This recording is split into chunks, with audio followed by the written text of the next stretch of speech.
Um, excuse me. I am a certified personal trainer, certified corrective exercise specialist, certified level 1, level 2 nutrition coach, and I've got Instagram here on the line, and I've got Facebook there on my camera. So I want to talk to you about a few things this morning. It's a little after 8 o'clock, 8:03, in sunny, beautiful Charlotte, North Carolina. If you're in North Carolina, wave and say hi.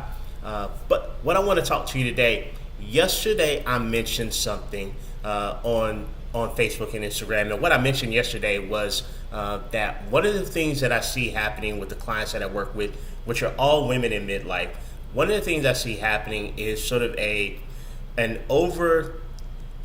overreaching concern about feeling sort of out of control with food. This is common across pretty much every situation in fitness and wellness, and as a level 1 and level 2 nutrition coach, something that I run into all the time.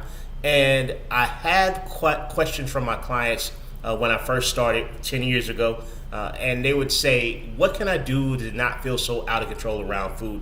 So I came up with a method a long time ago. It's a little cheesy. Bear with me. It was 2014 when I started it, and things were cheesier on the internet back then. But it's called a H.O.P.E method, H.O.P.E, because in 2014, when you explain things, you needed an acronym, right? And this is a strong acronym, HOPE. Are you kidding me? So I want to give you guys that information today. I'm not going to take more than like 10 minutes for this quick and dirty live session. But again, my name is Ren Jones, certified personal trainer, certified nutrition coach. I'm certified as a corrective exercise specialist. I have 2 or 3 different certifications from Girls Gone Strong. One's a women's coaching specialist. I'm in this business because I lost my mother, unfortunately, due to lifestyle-related issues, stroke, cardiovascular disease. Lost both of my sisters to abuse, unfortunately. That's why I work with women. I get that question all the time. So let's talk about this H.O.P.E method. Because like I said, it's an acronym. And the reason that I put this together is to help my clients start to build the relationship with food that allows them to reduce anxiety. This is a practice, by the way. This isn't, I'm not going to give you this and you leave here and later today like, oh, Ren Jones solved all my issues with food. That's not what this is. This is a starting point. Let's start with the H in the H.O.P.E method. And the H in the H.O.P.E method is something that my clients they argue with me about right away. It seems odd to them because when you come into a nutrition or exercise routine, or you hire a coach like me, typically you want to solve things immediately, and I get that. But the first letter in the acronym HOPE is honor your hunger, right? This is something that, quite frankly, pardon my French, ladies, if you're watching, quite frankly scares the dog shit out of my clients, right? Because they've been in a restrictive place for so many years, right? I just talked about the other day a Lowe's and Tigerman study from 2013, I believe, that said that young ladies start body dissatisfaction around age 6, and it's predicated on what they see their immediate family members doing, namely their mothers. So if you look at that realistically from age 6 until now, and a lot of you are 30 plus, if not around, I'll be 50 in a few weeks, if not somewhere close to my age, then it's like 40 plus years of diet culture, probably 40 plus years of you trying to ignore what your body is telling you to do in terms of eating. That's dangerous at worst, problematic at best. So honoring your hunger is the first step in this method, because a lot of the times the challenges that come up for your interaction with food throughout the course of the day are a reflection of your inability to honor your hunger in the first place. What I mean specifically is when you get hungry, you have permission to eat. And for so long, you've had a sense of morality assigned to your hunger, right? You shouldn't be hungry. It's too early to eat. I just ate. Why would I need to eat again? And a lot of what you relate to in terms of your body's own biological signals is control, is ignoring, is white knuckling your way through some whack ass cosmopolitan diet from 1987 that tells you to eat tomato twice a day, drink water at night, and go to bed. So a lot of that circulates when you feel hunger. And I always say this, and my clients always get a giggle out of it, because it's so odd that we feel it necessary to interrupt, disrupt, ignore our hunger signaling as a biological fact of being a human. But we don't feel that same way about pooping and peeing, right? No, nobody needs to poop and they say, I really got to go to the bathroom, man. Like, I need to poop. And then say, but, I was reading this diet and it said I should only poop once a day. So I'm not going to go to the toilet. If I shit my pants, whatever, right? Like, that's not what we do. And I don't know how we accepted the idea that somehow, whatever your belief is, this is not a belief session, that somehow God or Allah or the universe or evolution would install in us a mechanism that naturally allows us to know when we have to pee or when we have to poop. But on the flip side of that same evolutionary or Jesus coin, whatever designed us, decided, but don't give them any biological signals that they can trust for eating. That'll be the practical joke that we play on humanity, right? We'll allow these bodies to know when they need to excrete, but we'll make them clueless about when they need to eat. But for some reason, we believe that bullshit, and we just don't trust when our body says we're hungry because we're going to be out of control. That needs to be controlled, right? But we're in charge of the other direction of pooping. So the first thing is honoring your hunger. The first letter of that HOPE method to help you better have a relationship with food where you're not always out of control is don't be hungry all the time, right? If you're hungry and you're tired and you're frustrated, and in the case of the clientele that I work with, possibly along the menopause transition, perimenopause to menopause to post, that's not a great combination for having a great relationship with food throughout the day. You're going to find yourself in a place where you are both exhausted and hungry and don't have a lot of time, and that's when calamity happens. So the first thing you do is eat some breakfast, and that doesn't mean coffee. Coffee's not breakfast. Let's move on to the P, because I don't want to stay here long talking about this particular subject. The P in that HOPE method, the H, I can't spell HOPE. The O in the HOPE method is organizing your food spaces, right? We talk a lot about environment. In the course of getting my level 1 certification for nutrition through Precision Nutrition, shout out to PN, in the course of getting my level 2 nutrition certification from them, a lot of the discussion is about environment, like what's around you, what's making it easier or harder. I think it was James Clear in Atomic Habits, great book if you haven't read it, by the way, that talked about friction. And this is what I talk about when in the O in HOPE is you're organizing your food and your environment. Quick lesson about friction.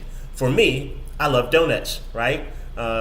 Little trivia, I was born in a city called Winston-Salem, North Carolina, home of R.J. Reynolds Tobacco. If you've heard of Winston Lights or Salem 100 cigarettes, that was us. The other thing that was invented and created in Winston-Salem, North Carolina, come visit us sometime if you want to. The other thing that was created there is Krispy Kreme. Yep, Winston, that tiny little city that Ren Jones was born in, also gave birth to Krispy Kreme donuts. So I grew up with these things all my life. Bad day at school, let's get you some donuts. Good day at school, you deserve a donut. A conversation for another time about our impulses and when we eat. But I love donuts. If you set a dozen Krispy Kreme donuts right here in front of me, I'd eat 13 out of a dozen. A dozen's only 12. That was supposed to be a joke. But that's a red light food for me. I'm typically uncontrollable around it. How I organize my environment, the O in HOPE, is I don't have them in the house. A lot of people play a lot of games with we play a lot of games, mind games, with things that we know we need to better regulate, right? And I want to create friction, as James Clear so eloquently put it in Atomic Habits. I want to create friction between myself and the things that I do not want to engage in regularly, right? So I make it harder to get them. I want to reduce friction between myself and things that I do want to do regularly. For instance, I study every day. So when I go to bed at night, I put my textbook here in front of me. I'm always in some type of certification. I put my textbook on my desk. I open it to the next page that I'm going to read. If it's a digital textbook, I'll open it on my computer and I'll put my computer to sleep. So, yes, Krispy Kreme. When I get up in the morning, my study materials already, I've reduced the friction. I don't have to look for my book, right? I don't have to find a pen. I don't have to find my notebook. It's already here. Things that I want to involve in my life, I reduce the friction. So for me, there's a big glass bowl of fruit in my refrigerator. It's dead center in the refrigerator right now. It's full of strawberries and blueberries, which aren't in season, and the blueberries aren't very good, just in case you're wondering. But it's right there dead center. I open that refrigerator, and there's very little friction between me getting to that fresh fruit, right? I like to fill a glass of water at night. I've got all these little glass bottles that I keep, and at night, because I prefer room temperature water, it's delicious to me. I don't like ice cold water unless I'm outside. But at night, I fill up that glass of water and I leave it on the countertop because I love room temperature water. So when I wake up in the morning, there's very little friction between me and drinking water because I would have to get a glass in the morning, fill it up in my refrigerator, set it out because I want it to be room temperature. Now I've got a lot of friction between me and that thing. I don't want friction, so I fill it up at night. When I get up, first thing that goes down, delicious glass of water. Look at the skin, huh? Am I right? I'm kidding. But so in terms of things that you know are challenging foods for you, red light foods, it makes sense to have them readily available all the time. If you say, "Oh, I just can't control myself around this Chips Ahoy," then why do you have 2 full packages of Chips Ahoy in your pantry? I know it's for the kids, right? But your environment, organizing your food environment, is the second rung in that ladder, that HOPE methodology, to prevent you from being in situations where you constantly feel out of control around your food. Don't test yourself. We find that the people that exert the most willpower in every area of life are able to do that because they don't need to use the willpower in most areas of their life. They set their environment to be easier for them to make the decisions that are in line with their intentions for their life. So that's O. The P in the HOPE method is protein. Now, protein's been making the rounds. I first talked about this method somewhere around 2016, but I know from the population that I work with now, midlife women who want to be active and want to actually get results from the activity that they're doing, I know how crucial protein is now. I have 3 different certifications through menopause courses. One, MedFit, Dr. Carla D, who's amazing. The second course was Stacy Sims 2.0, another amazing course. And then I'm actually in the Girls Gone Strong course for menopause. You can see my big head in there asking questions. So that's my 3rd certificate. So I know how important it is for women to get protein, particularly in the midlife stage of their life, and even more specifically as they're making the transition through menopause. But protein generally is going to do a couple of things. Number one, it's satisfying, satiating. Satiety we talk about. There's a whole satiety index of foods that are more satisfying, filling, satiate you throughout the course of the day. Protein is one of them. So having protein is going to help with your feelings of hunger throughout the day. But protein also helps with something else, something particularly that's important for women in midlife, more specifically going through the menopause spectrum, and that's blood sugar regulation, man. A little protein, a little fiber can help stabilize that blood sugar throughout the course of the day, because when it rises and falls, like Bitcoin, that blood sugar will cause you to have a lot of cravings, right? And again, I don't shame clients for hunger or for what they want to eat. We've assigned enough morality to food, particularly for women, to last 6 generations from now. That's unnecessary, but if you feel sort of out of control with your cravings, a lot of times that can be tied to your blood sugar levels rising and falling all day. And if your idea of breakfast is coffee and your idea of lunch is a Subway sandwich, not demonizing them, I'm just saying, then you're probably going to be on that roller coaster ride of blood sugar most of the day. And it's probably going to cause you to have cravings because, hello, your brain and your body want to survive. It's going to send you signals to feed it things that it knows it can draw quick energy from. You're very efficient as an organism. So having protein throughout the day helps with that. Protein and fiber. Just getting protein generally, is helping you maintain your muscle. Women in the menopausal spectrum have a more difficult time absorbing protein, so protein becomes a big factor. So that's the P in the HOPE method that's going to help you feel like you're not so out of control around food all the time.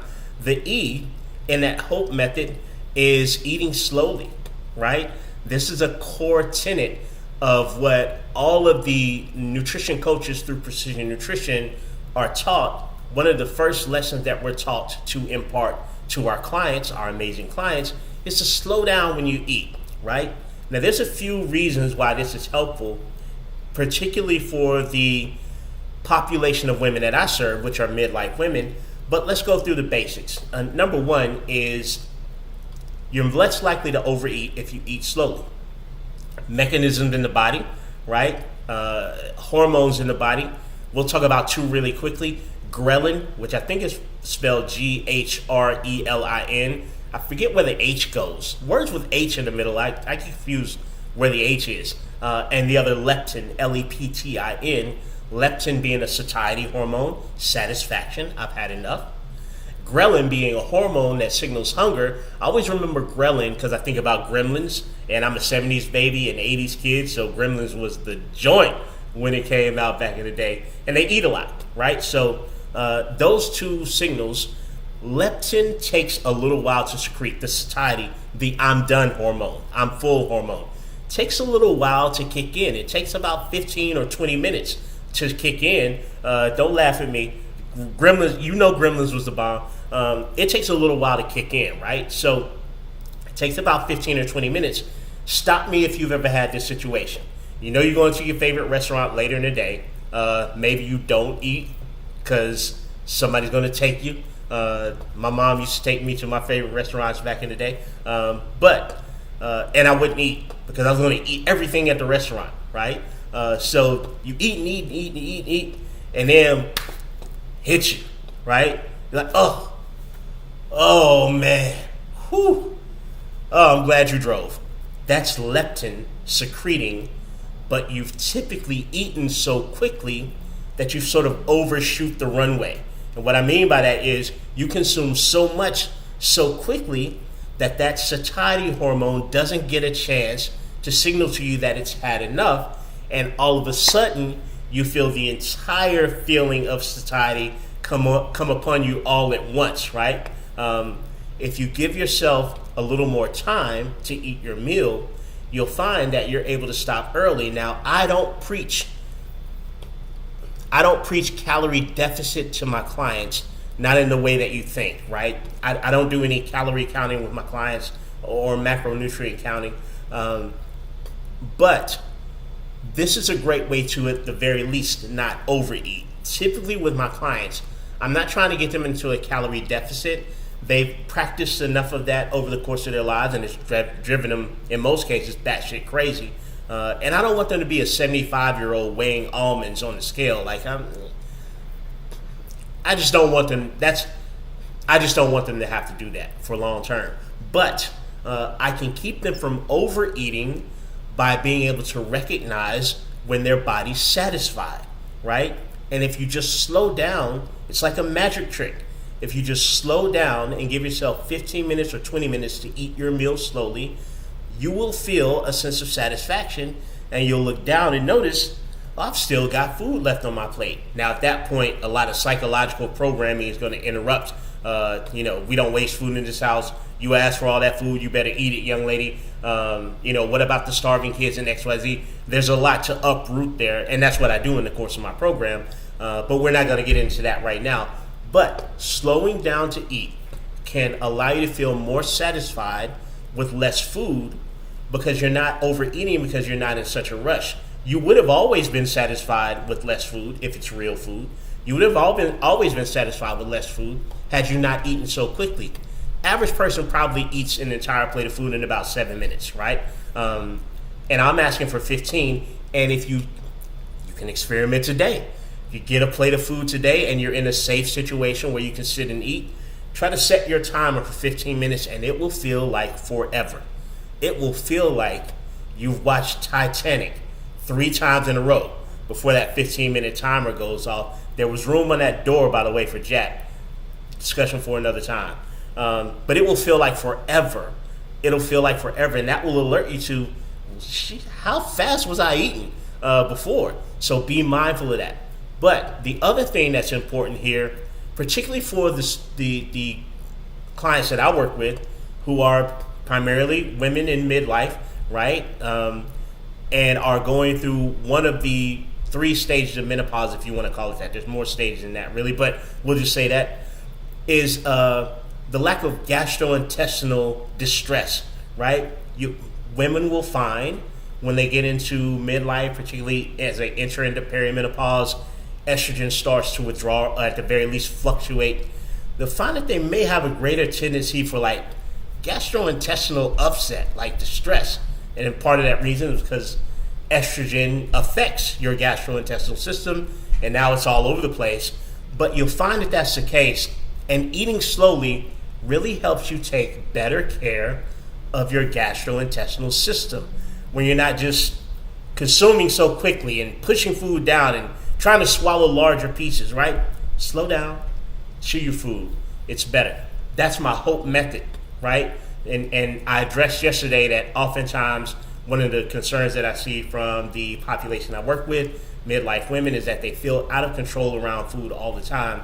That's a simple methodology that you can implement today to try to feel a little bit more in control, and to better honor your own body and what it's wanting from you, what your body needs from you. I've got to pay the bills before I get out of here, because I'm currently enrolling no more than 5 women in midlife who want to stay active and want to get results from the activity that they partake in terms of their exercise, in terms of their nutrition. The rules of play are a little bit different once perimenopause enters the chat, as they say. But I've gone and gotten certified 3 or 4 times over the last 3 or 4 years to make sure that I am an informed, empathetic coach who's able to work with women as they're going through that midlife spectrum. If you have some unfinished goals, right?